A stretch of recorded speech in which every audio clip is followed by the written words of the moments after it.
an Unspoiled Network podcast. This is Spoil Me, covering Robopocalypse. Part 2, Chapters 2 through 6. Demolition, Highway 70, Gray Horse, 22 Seconds, and Avtomat. Avtomat? Avtomat? Something like that.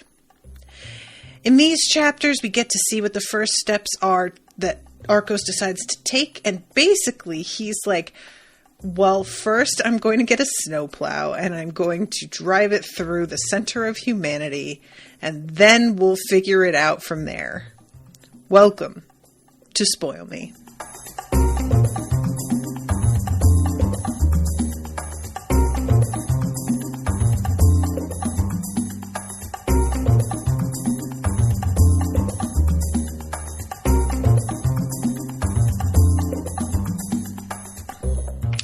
Welcome to the show, everyone. I am Natasha. Thank you very much to Krista for commissioning this episode. Krista is here in the chat with me. She says, Avtomat. Thank you. Is the accent on the first or second or last a syllable?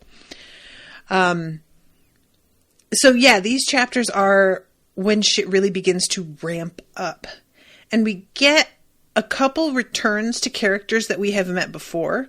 And we get a new character, Marcus Johnson.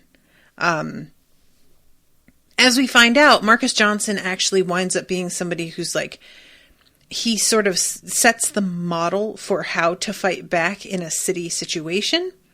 And I found this really, really interesting. So the thing about most disaster movies and apocalypse storylines is that you usually flee the city, right? And that's his wife's instinct as well.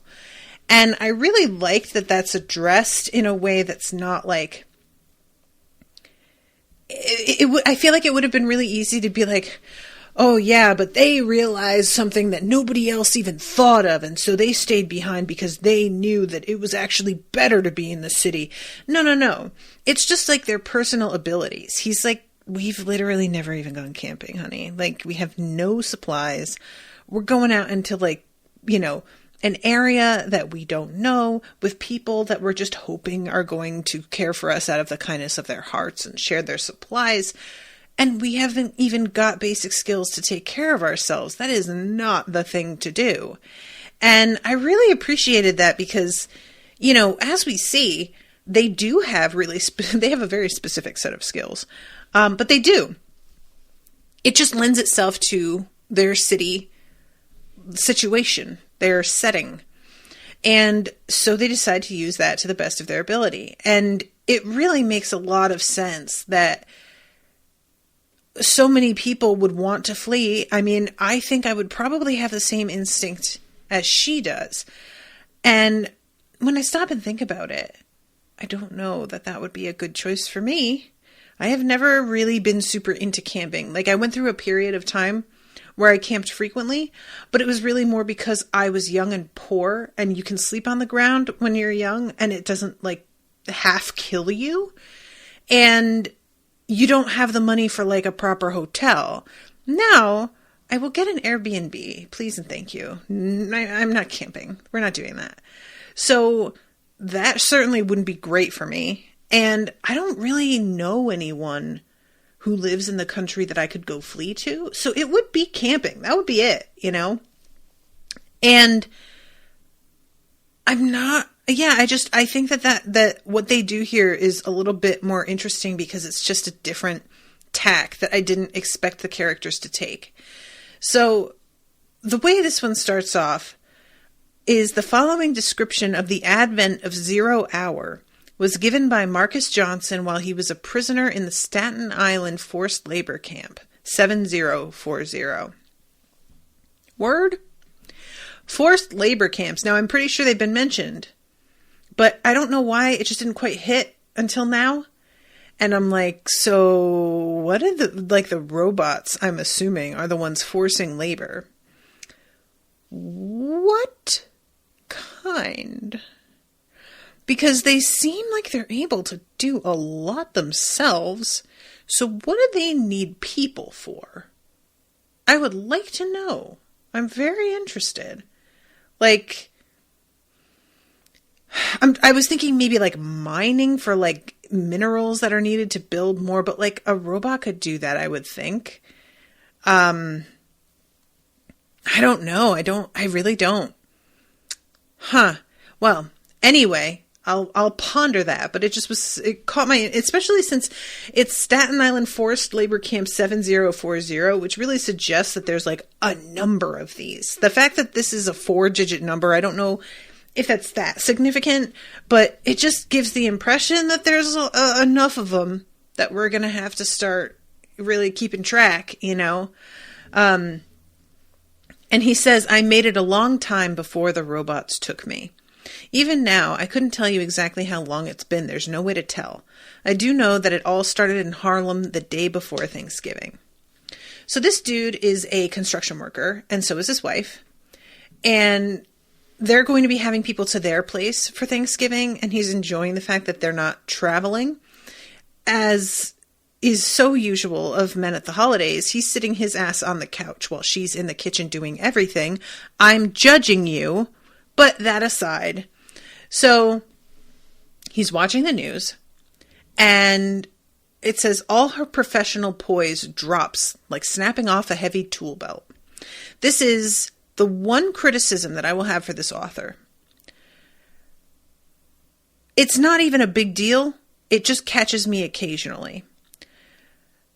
The author tells the stories from different perspectives, but he uses the same kind of language a lot of the time, and it's a little bit too novelly and dramatic in a way that I don't think most people would talk. And apologies for continuing to compare this book to World War Z. I can't help it. They are just so similar. World War Z, I feel like, really excelled at he wrote it as if he were transcribing somebody's interview that had been taped. And it was written in such a way that the language was really direct and there was no frill to it at all. And because of that, it made it somehow more harrowing and upsetting because it was so matter of fact. And there's a lot of occasions in these chapters, especially, I feel, where he'll do things like this, like snapping off a heavy tool belt. Come on. He wouldn't say that. Or later on when they see the car crash on the Highway 70 part, she describes the smoke like uncoiling from the car like a black snake. And I'm like, I don't think so. Like, it's just the kind of flowery sort of addition that we've watched something horrifying happen. Let that be itself and don't try to decorate it. You know, I don't want it. This scene is on its face, like just awful and full of dread. And whenever you use those sorts of phrases, it takes me out of it and reminds me that I'm reading a book instead of it feeling like I'm in it and somebody witnessed something and they're just talking about it. So, like I said, I have been enjoying this a ton, but I do feel like that has come up a couple times. It came up in the beginning as well, but I sort of let it go, but it has been cropping up more as things get a little bit more intense. And it just seems like most of the types of phrasing all really feel like the same. There's the same sense to them. So they all feel like they're coming from the author, especially. It would be one thing if we were in the point of view of a character who seems like they would speak with really flowery language, but that's not really the case. We're just sort of getting that same floweriness, like across the board here and there. So anyway, so he notices her looking past the camera. The fleeting expression of hurt and horror on her face sticks with me for a long, long time. I don't even know what she heard. I am super curious. I wonder if we'll ever find out exactly what went down here. Because, like, there's an implication that she just saw some people die. I'm not sure if it's that dramatic or if it's just people, like, being hurt or I don't know, because the television signal blinks out and then the electricity is out. So basically they are completely blind, and he can see that there are people out on the street holding up their phones and talking to each other over the fact that their phones aren't working. And that was another thing when his wife is like, let's flee to the countryside. Any effort at fleeing on my part would have been dependent on my phone. I wouldn't know the first thing about where to go if I don't have a maps app to open and show me the way. I do not own a paper map of any area in the world, never mind like my hometown. And probably that would be like a good thing to get. I remember my parents had from National Geographic this like set of maps of the entire United States that were in this yellow plastic case. And when we would take road trips, they would carry the states with them that we were going to be passing through. And they were super clumsy and awkward, unreliable. They weren't always accurate because, you know, new roads get added or exits get closed, things like that. And just imagining trying to travel without any guidance system, that in and of itself is really scary for me. This is something that I'll probably be talking about on an Unsober episode coming up, because there's one me and Rashawn are going to be doing May 1st about leaving the house. A lot of people, ever since the pandemic, are struggling with agoraphobia because we've been inside amongst people we know well and a place that we know well. And now we're facing leaving and going out into a big bad world that has maybe changed some since we were there, and re-entering a workplace that feels less safe. And there's a lot of struggle with that. And having a phone is a major comfort in situations like this, because you can turn to it for guidance if you wind up in a situation, you know, like, oh, the buses aren't running the way that they used to, or I got dropped off at a spot that I'm realizing I actually don't remember how to get there from here anymore.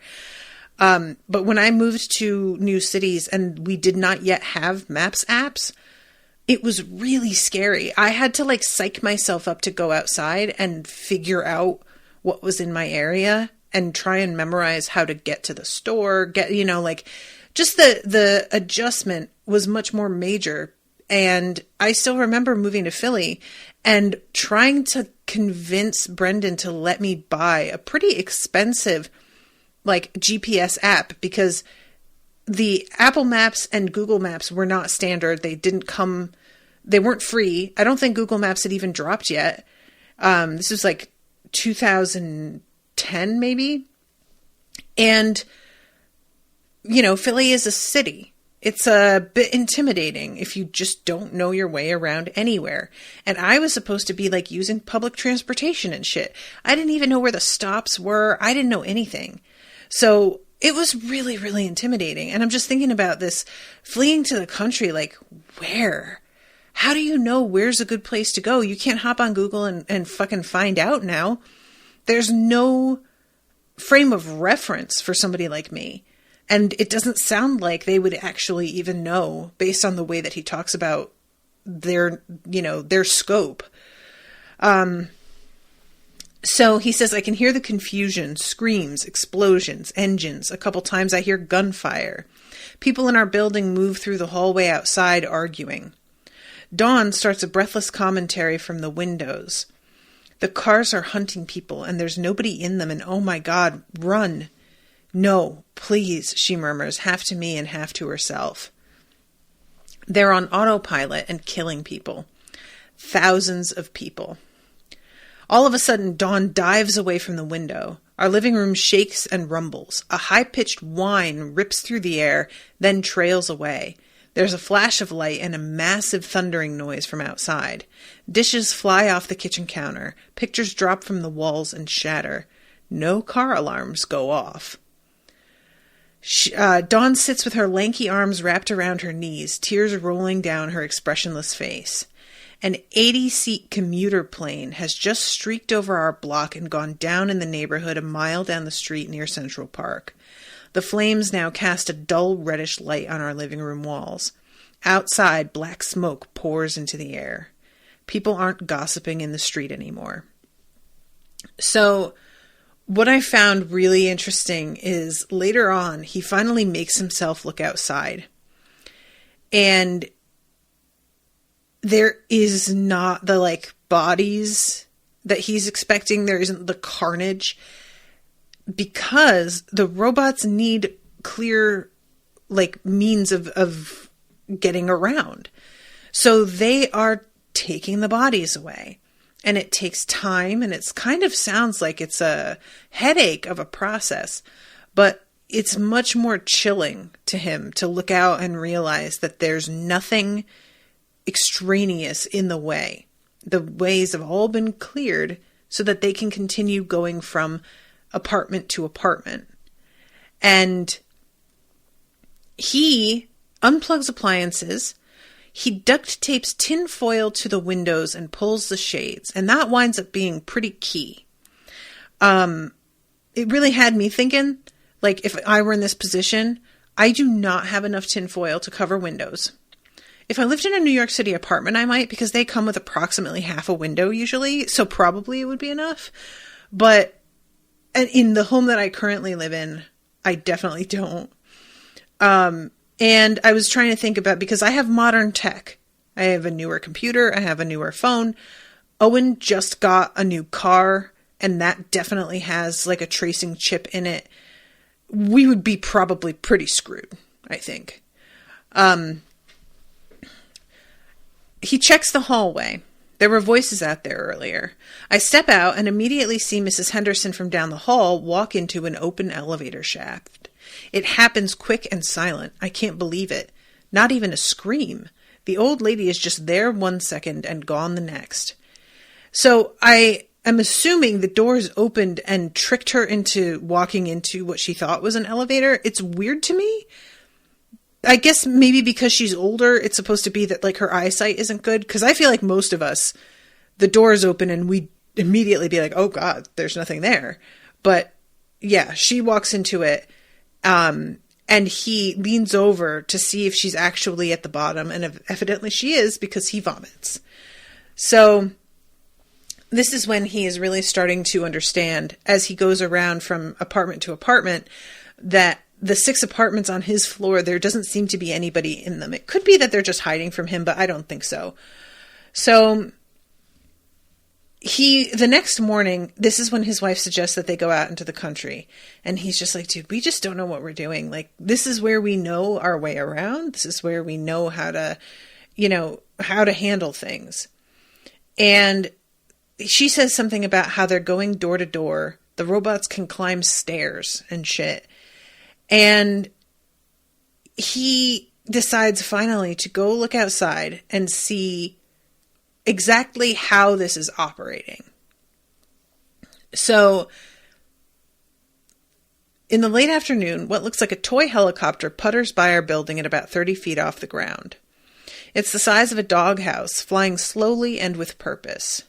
Across the street, the old man yanks his drapes closed. An hour later, a car pulls up across the street, and my heart leaps into my throat, and I'm like, dude, why? Come on. The cars were hunting people. Just yesterday. What are you doing? But then he realizes the domestic bots come out. I love the detail. They walk on to the back of the SUV on cheap, shaky legs. I like, for some reason, the reminder that these things are made to be affordable, and so they're not these super machines, but that doesn't mean they're not incredibly dangerous anyway. The glint from its jet black shotgun sends a shiver through me. The gun looks practical, like any other tool designed to do a very specific job. Without looking at one another, the 3 robots stumble and roll into the front door of the building. It isn't even locked, I think. Their door isn't even locked, and neither is mine. The robots can't be choosing the doors randomly. Lots of people have run by now. Even more were already out of town for Thanksgiving. Too many doors and not enough robots. A simple engineering problem. My mind wanders back to the curious little chopper. I think maybe it flew by for a reason. Yeah. You think? And as he says later, he believes that it was like heat seeking, and the tinfoil helps to keep the heat from leaking out so that they can tell they're inside. An hour later, the robots come out of the building across the street. The bomb robot drags 2 bags behind it. The domestics load the bags and the other robot into the car. Before they leave, one of the walkers freezes in place. It pauses next to the idling smart car and turns its head left and right, scanning the street for movement. The thing is absolutely still for about 30 seconds. I never see the old couple again. That night, the lookers fly past about once an hour. And I just found this like really gripping. The whole idea of how they go from house to house, because I guess I sort of assumed that there would be something more like, for example, the plane crash feels a little less practical in the way that he and Dawn sort of decide things need to operate. I would imagine a plane crash would really fuck up the like ground area so that robots can't get around that neighborhood wherever that plane crashed. I'm wondering if it wasn't supposed to go down that way. Maybe that's why they did the test run of trying to get the 2 planes to crash in the air, so that it would they would definitely die, but most of the fallout from that would probably not rain down in areas that they needed to clean up. But anyway, this is when he begins to come up with his idea. He thinks that they need to essentially demolish most of the city and make it really difficult for these things to get around. And because they're construction workers and they do demolition, they have access to the tools and the knowledge on how to do this. Because, you could give me some explosive. I wouldn't know what the fuck, God help me.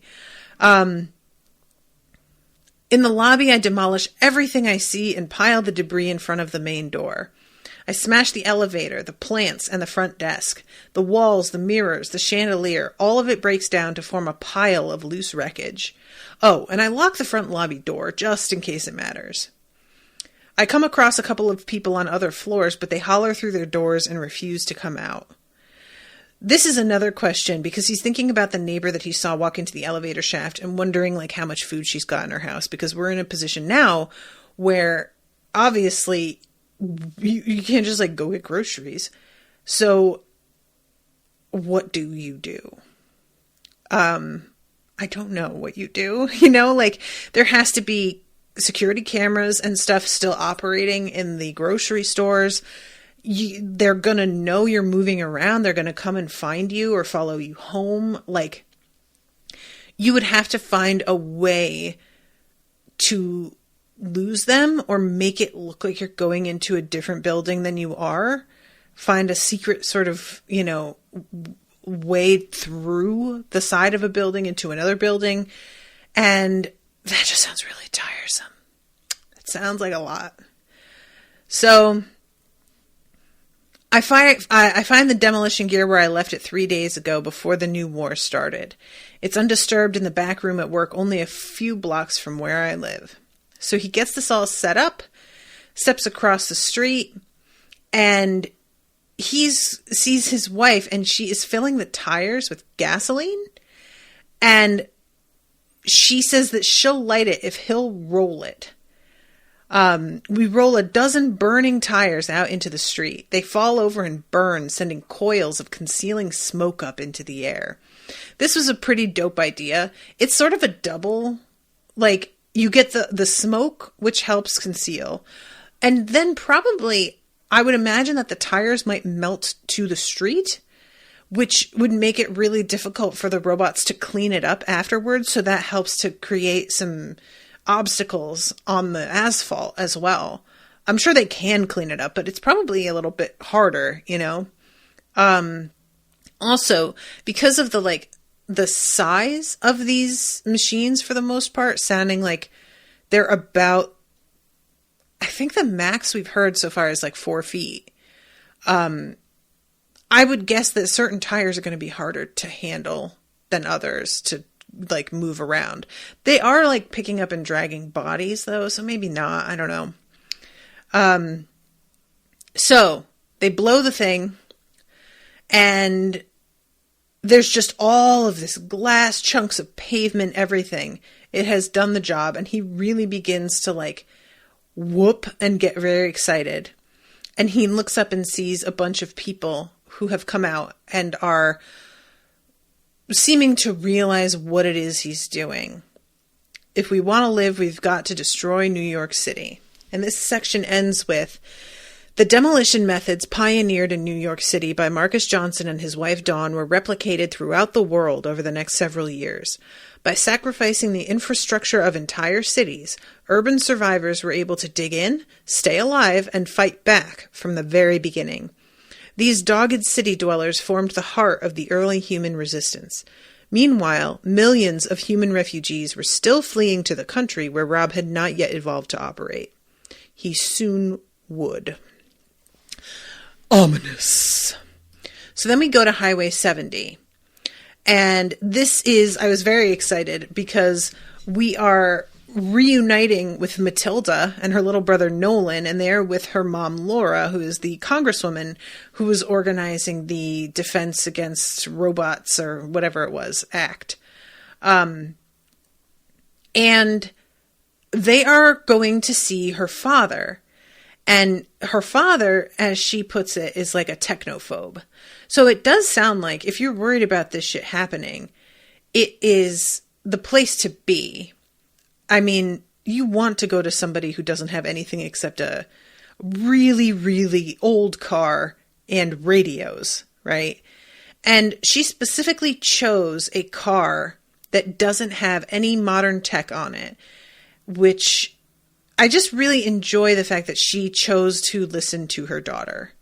So this all starts, they have pulled aside so that her son can pee, and they're getting back into the car, and she's trying really hard to like act normal, even though she's worried. And by the time this section has started, the war isn't on yet. It's like about to start. They're on the road, and it kicks off while they're driving. So they head forward. The world changed over the last year. Our technology has been going feral. Incidents. The incidents have been piling up slowly but surely. Then my daughter told me a story. Now I am running. I'm running to save the lives of my children. Technically, this is an emergency vacation, personal days. Congress is in session today. Maybe I've lost my mind. I hope I have. Because I believe that something is in our technology, something evil. Today is Thanksgiving. So there's some talk here, which I found very fun, about how loud the car is and how much she has control over it and how weird it feels to her. This is one of those things that it can feel a little bit far-fetched, and then I'll think of things that I have gotten used to, like, so I recently said that Owen got a new car, and he went from a Nissan to a Toyota. And while the Toyota, I think, is overall a nicer car, it doesn't have a feature that I got very used to on the Nissan and that I really miss, which is keyless entry. Basically, what that means is the car can just sense if the key is on you, on your person. If it's in your pocket or your purse, it doesn't matter. If it's within a few feet of the door and you press the button to open the door, it opens. And it's really nice when your hands are full. And equally, you get into the car and you can just press the ignition button because it can sense that the key is inside the car and it will just turn on. And now I have to like hunt through my purse to get my key out, to unlock the door. I have to insert the key into the ignition to turn the car on. And before, I would just throw my purse in the back seat and then press the button and start the car. And I find myself automatically tossing my purse back and then being like, fuck, and having to go reach back and get out my key. And it's just such a simple thing that I got so used to not having to worry about or think about at all. And so this like description of how weird it feels driving this car. She says it's like the loudest car she's ever driven, which for me in particular, I really hate when cars don't have good shocks or insulation and you can hear the road. So I felt that. When I push the brake with my foot, it moves a lever that applies friction to the wheels. Even the knobs and buttons jutting out of the dash are solid and mechanical. The only worthwhile thing about the car is the satellite radio. I'm not used to this, doing the work for my technology. The buttons I usually push don't need my force, only my intention. Which I'm like, what? So you just think, I really would like this ice to come out on your fridge, and you just like hold the cup up and it just comes out? Like, buttons are supposed to be servants waiting to deliver your commands to the machine. Instead, this loud, dumb piece of steel I'm driving demands that I pay strict attention to every turn of the road. The car takes no responsibility for the job of driving. I hate it. I don't want control. I just want to get there. And honestly, I really liked this. I thought that this felt like an accurate mental space that somebody would be in, especially in an emergency situation, to have to drop back to less elaborate technology in order to be safe, but you're also panicking. That sounds really... I just don't like it's just so stressful, you know? So yeah, but she describes about how like the chips were made standard in cars so that they could sense one another and veer away from each other in the case of a crash and make sure that fewer lives were lost. And it really did help save millions of lives. Or I think she says, hundreds of thousands of lives. So the reasoning behind installing them is super valid. And that's what's so frustrating about this sort of thing is like, it is helpful. That's the point until it's not. As I drive, a feeling of unease creeps over me and settles into a knot in the middle of my back. Something has changed. It's different and it's scaring me.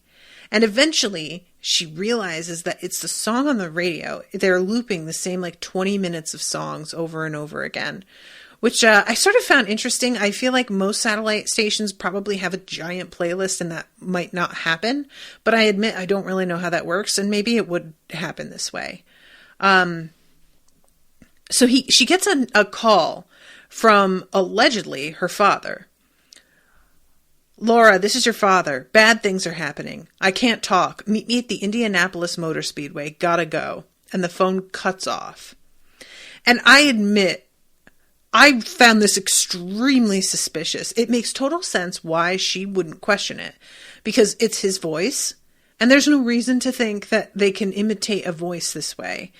But I definitely was like, I don't think so. This just didn't add up for me. And she behaves as if she is going to head to the speedway like he asked at first. And then they get distracted by this truck. And she has the same reaction as this other dude where she sees a car driving and she's like, oh, thank God, a person. And I'm like, bitch, no. And then she starts to realize that it's going a little bit too fast. And Matilda is also paying attention and is also noticing this. And I get the car under control, veer back to my lane. Then just as we come around the bend, I see another car in the oncoming lane. It is black and new, and now there is no place for us to go. Get in the back seat, Nolan, I say. Get buckled in. Matilda, help him. And she keeps on sort of trying to comfort them. And I hold my breath and squeeze the wheel. The hood of the brown truck fills the entire rearview mirror, then disappears. I looked to my left in wide-eyed wonder as the rattling brown truck swerves into the oncoming lane. A woman is looking back at me through the passenger window. Her face is warped by terror. And basically, there's a passenger in there, somebody who had maybe either been driving, or had just been a passenger and the car was automatically driving, and she's desperately trying to get out and she can't. And the truck collides head-on with the black car at what sounds like a 70 miles per hour. And it just is immediately apparent that she couldn't have survived this. And I appreciated that her son asks, is she okay? And Matilda's like, no, she's dead.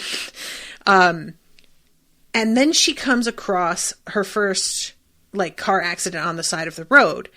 And it was one of those where she gets out of the car, she pauses and stops, and I'm like, what are you doing? But it does turn out to be a good thing that she chose to do this. So she pulls over and she finally sees that there is somebody in there. It's an overweight young guy. I thought for a second that it was going to turn out that this dude was Lurker. But I think that maybe Lurker had gotten enough of a idea of what was going on that he wouldn't ride in an automatic car, probably making his escape from town. So she pulls this dude out. He is in a bad way. It's really clear that he's not going to survive. His phone rings and she opens it and she hears the exact same message that she got from her dad, from evidently this dude's dad. Kevin, this is your father. Bad things are happening. I can't talk. Meet me at the Indianapolis Motor Speedway. Gotta go. So I am assuming that Arcos is trying to get, or Rob, I'm going to keep calling him Arcos because that's how I know him. Okay. Arcos is trying to get as many people into a small space as possible and then maybe just going to blow the top off. Maybe. Oh, Miss T's in the chat. Buttons more like touch sensitive, not push buttons. Oh, I see what you mean. I could be wrong, but I thought Lurker was in London.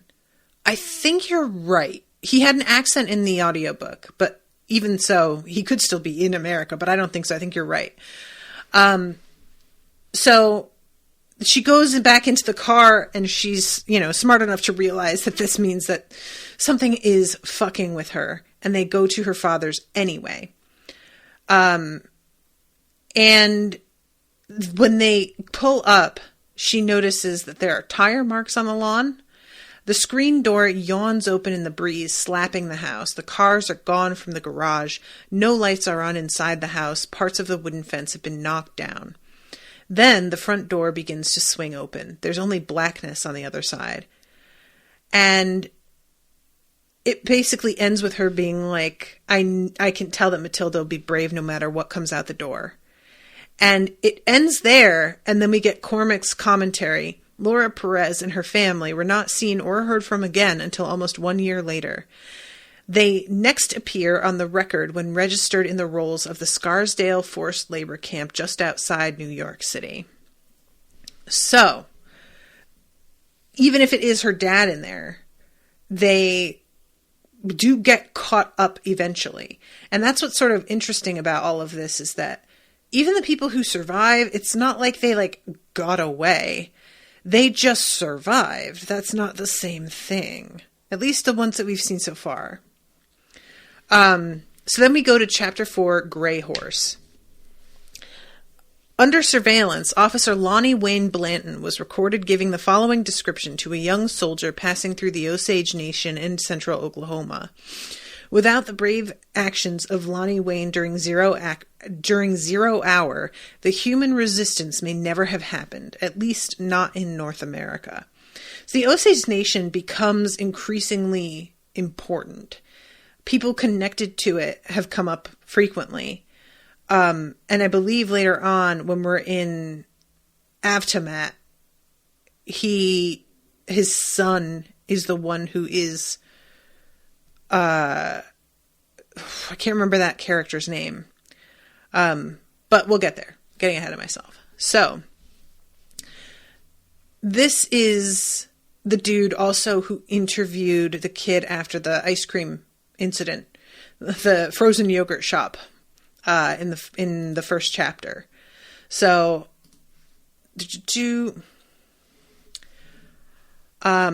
okay, so this guy is thinking to himself about how when he interviewed that kid, he sort of took it to heart what the kid said about keeping an eye on the machines, and he never really thought it would be like this, but he was credulous to a point. And so as things began to pop off, it was not falling on deaf ears for him. 9 months later, the cars over in town went haywire. Me and Bud Cosby were sitting in the Acorn Diner. Bud's telling me about his granddaughter winning some kind of reward when people start hollering outside. And basically, all of these cars begin to try and run people down. And eventually, that happens to him in his own house with his, like, cop car. And he has to go in through the front window and shoot the computer, which is quick thinking on his part. I'm not sure how many people would realize, get it in the brain, basically. So I can't raise a soul on my portable cop radio. The house phone ain't cooperating. The embers in my wood stove are the only thing keeping the chill out of my living room. The electricity has officially up and vacated the premises. Guys, I don't know if you have ever, like, really lost power, like for an extended period, but there is really nothing like the realization that without electricity, your entire world just stops making sense or doing anything useful anymore. It is crazy. Over the winter, as you know, I live in Texas, and we had a power outage for several days during one of the coldest cold snaps I have ever seen. And when it's cold, it makes it so much worse. But even so, having no power, it was like the house felt dead. You know, there's a sort of hum that you're used to hearing from all of your appliances. Your fridge, when your dryer is going, there's the water heater will turn on occasionally, or you'll hear the ice maker in your freezer, or just like the sound of the TV or a whirring from your computer. There's all these sounds. And when the power goes and all of that goes, it's so quiet. It's so weird. And I just kept thinking about that here. So let's see. I killed my own patrol car. Ain't that the damnedest thing you ever heard? Lucky for me, I'm a member of another country, one that don't ask me to pay no taxes. It's got a police force, a jail, a hospital, a wind farm, and churches. So this is Grey Horse. Coahuila, I think. If you go to Osage blood, if you've got Osage blood pumping through your veins, you will one day find yourself headed down a lonely, wandering dirt lane that goes by the name of County Road 5451. The United States government picked that name and wrote it on a map, but it leads to a place that's all our own, Grey Horse. The road ain't even marked. Home don't have to be. So he goes out there on a dirt bike, and when he gets there, there is a fight underway, basically. And he talks about the origin of this community. So this place is the heart of our people. The elders live here year-round, tending to mostly empty houses. But every June, Grey Horse is home to Inloska. I do not think I'm saying that right at all. I'm sorry. The big dance. And that's when every Osage who ain't crippled, and quite a few who are, haul themselves back home. This annual migration is a routine that seeps into your bones from birth to death. The path becomes familiar to your soul. There are other Osage cities, but Grey Horse is special. When the tribe arrived in Oklahoma on the Trail of Tears, they fulfilled a prophecy been with us for ages, that we'd move to a new land of great wealth. And what with the oil flowing underneath our land, and a non-negotiable deed to the full mineral rights, that prophecy was right as rain. This has been native country a long time. Our people tamed wild dogs on these plains.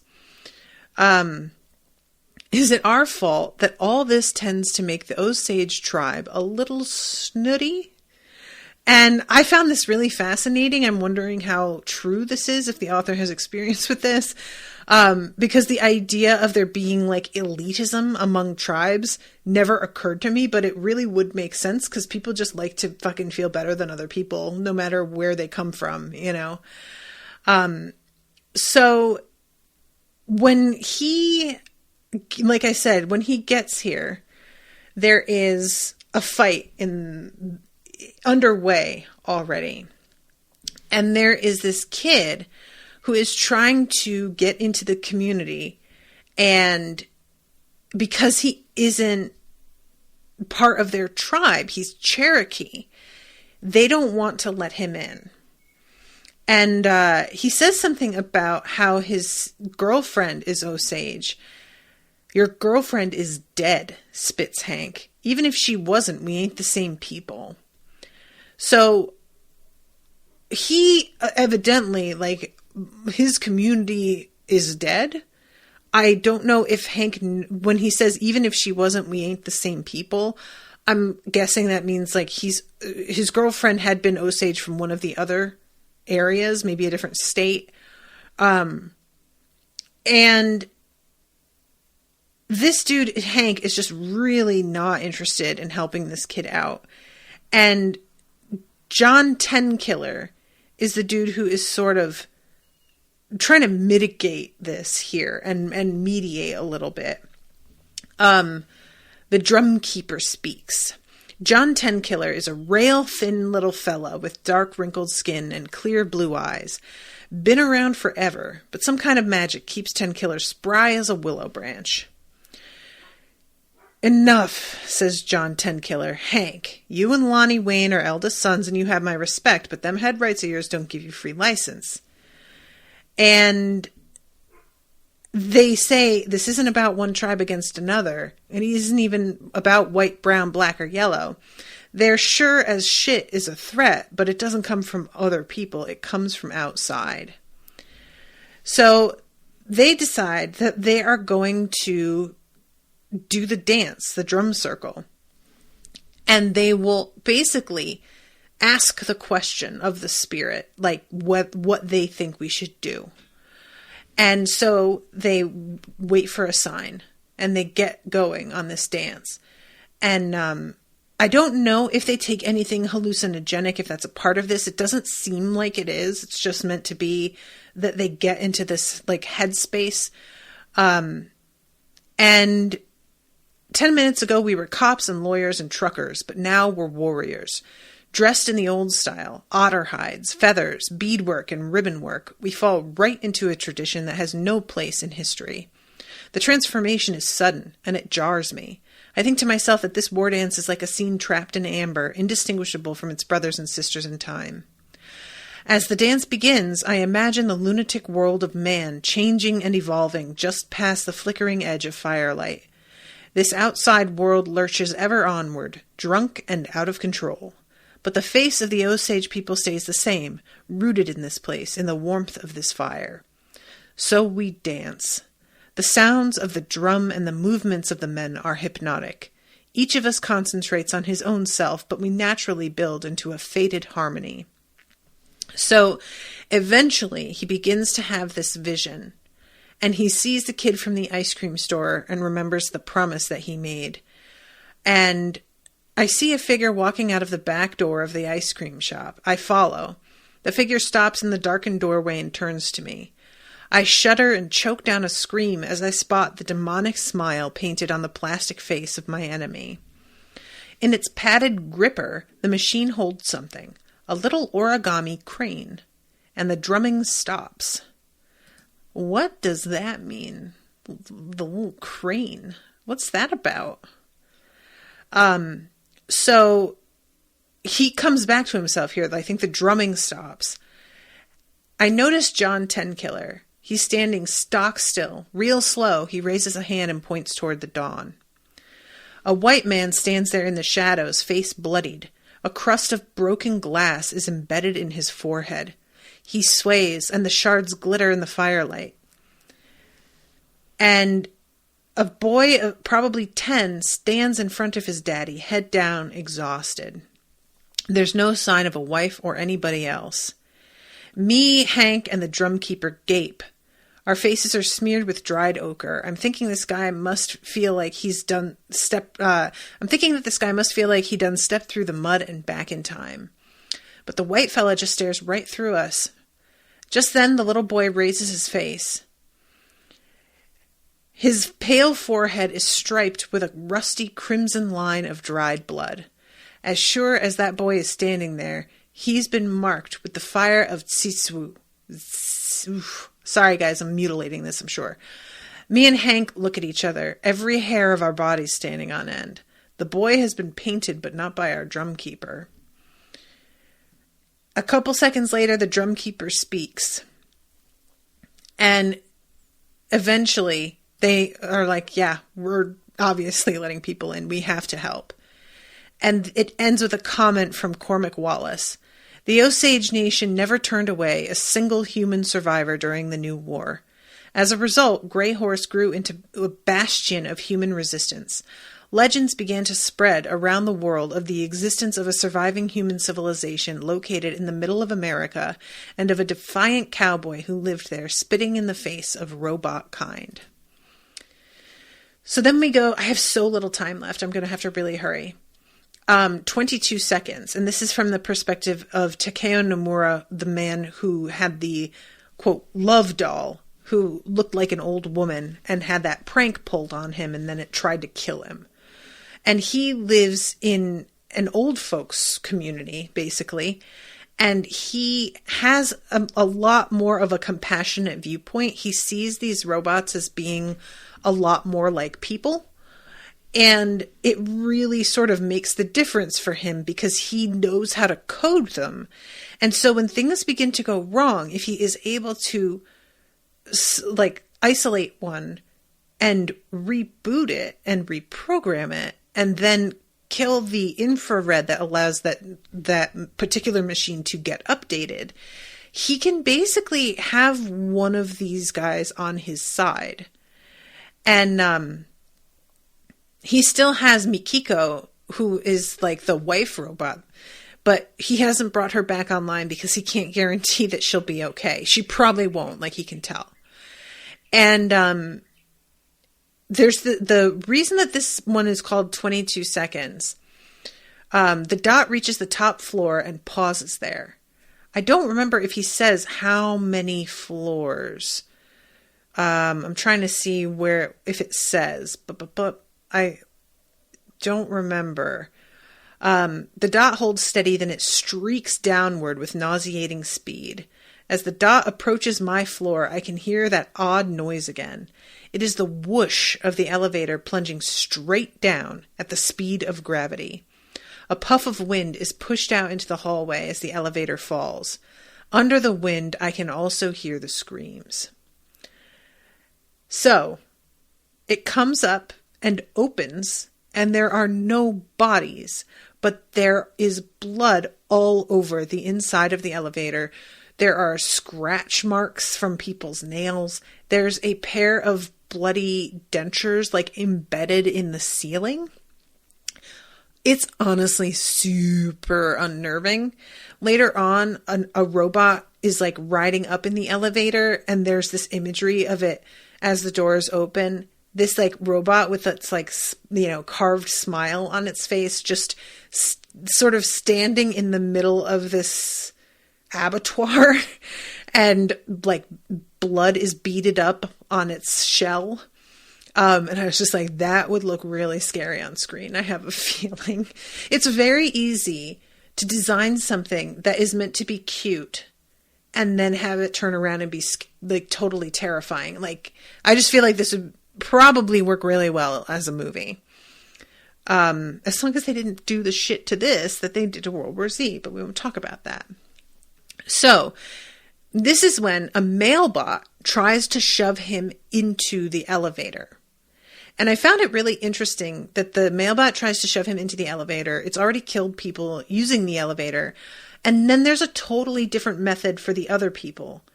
Because they are told to enter into the stairwell. And I just sort of found it interesting that there's no like particular one method. Apparently Arcos is just like, we'll kill him however. Like, we'll just, whatever we have to hand, we'll just use that. We'll figure it out. So this is when he reprograms the mailbot and he can tell something is wrong with it, reboots it. And then he hears this announcement over the loudspeaker. All occupants are pleased to evacuate the building immediately. And he goes out there and is trying to tell people not to go through the door. And I was super like, what exactly is happening? Because, like, I was sort of thinking, what, do they just walk through the door and a giant, like, scythe comes down and cuts them up? Like, you know? But what it turns out to be, this is such a weird thing. In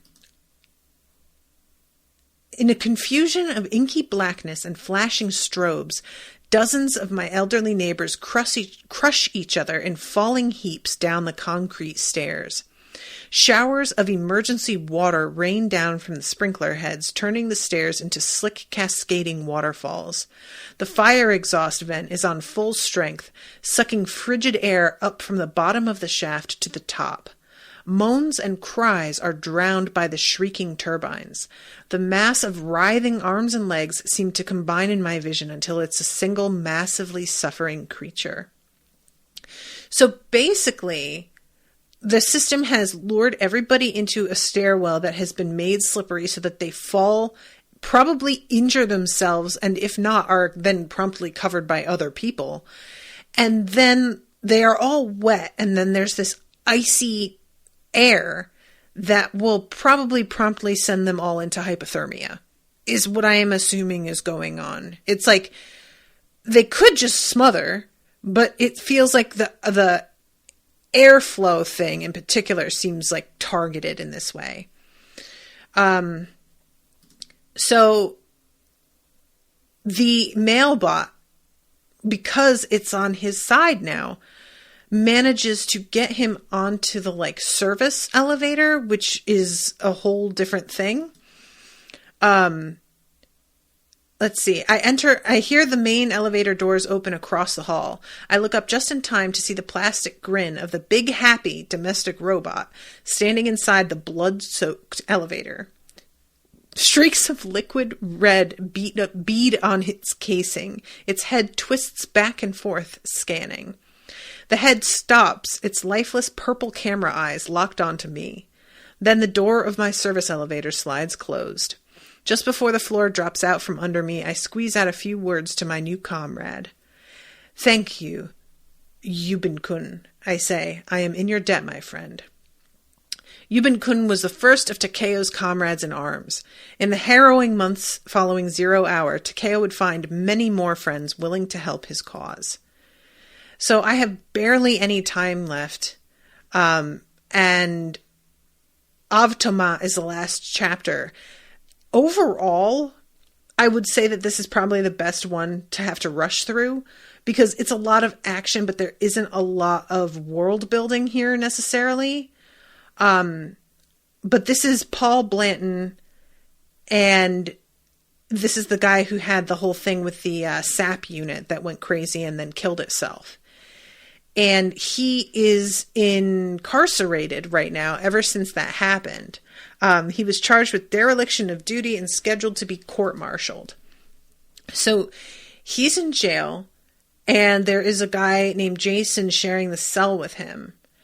And there's a little bit of like gross racist humor that, I call him Bruce Lee. He hates that. And I'm like, you're not charming me, sir. Stop it. But there is a sound, and Jason's like, do you hear that? And then all of a sudden a tank round comes through the wall and kills Jason and like rips him to shreds. And this is basically the first attack, but he's in a fucking military base. So the kinds of cars and weapons at Arcos's disposal here are much more fucking intense than they are in a regular suburban community. And thus, people are dying like fucking flies. And he's watching somebody who's trying to sort of fight back, and they take a position that gets them killed immediately. I thought this was so interesting. I watched the anti-tank soldier step out of the alley, sit down cross-legged with that log on his shoulder, and get filleted by incoming anti-personnel tank fire. It's an automated tank protection system that targets certain silhouettes, like guy holding anti-tank weapon within a certain radius. Any insurgent would have known better. So that's pretty interesting. And something that is going to be a fucking problem, I imagine. So at this point, an insurgent is stumbling through, and sees him, and the fact that he has a beard that's grown out and that he's in jail makes it pretty clear, like, I'm the enemy of your enemy sort of situation. And this kid who's named Jabbar accepts his help and also is like, yeah, you're my prisoner now later on. And I really enjoy, because Jabbar is like experienced in fighting against them, that he knows just the exact same things to like avoid and watch out for. And so they actually work pretty well together. But yeah, in the end, Jabbar is like, yeah, we're going somewhere where it'll be safe for me, not for you. So yeah, you're definitely my prisoner right now. But they are definitely like targeted in this way that gets more and more intense. And they, both of them having the experience that they have, it's simultaneously a blessing and a curse sometimes, because they know what to do to avoid certain things, but they're not used to having those things directed. Well, I guess what's his face isn't used to it, actually, Paul, but I guess Jabbar would be. But regardless, the way that this is going, I'm sort of wondering if they're going to wind up being buds, or because I think a lot of what the story is probably going to consist of is people being like, yeah, we're going to have to put our human feud aside because it's just us now against these things. And I like the detail too that Jabbar and other insurgents saw the tech turning against Americans and was just like, oh, sweet, that's God answering our prayers. See, he hates you. And then it turns out that it's coming after them now. It was just like, warming up, and he's just like, well, shit. It's like, yeah, I could see how you might take heart in that at first and then be very disappointed. So I am over time, so I have to wrap, but thank you again very much to Krista for commissioning this. This was super fun. I am excited to cover another couple of chapters on Friday. I love you too, girl. And I will see you then. Until then, toodaloo, motherfuckers.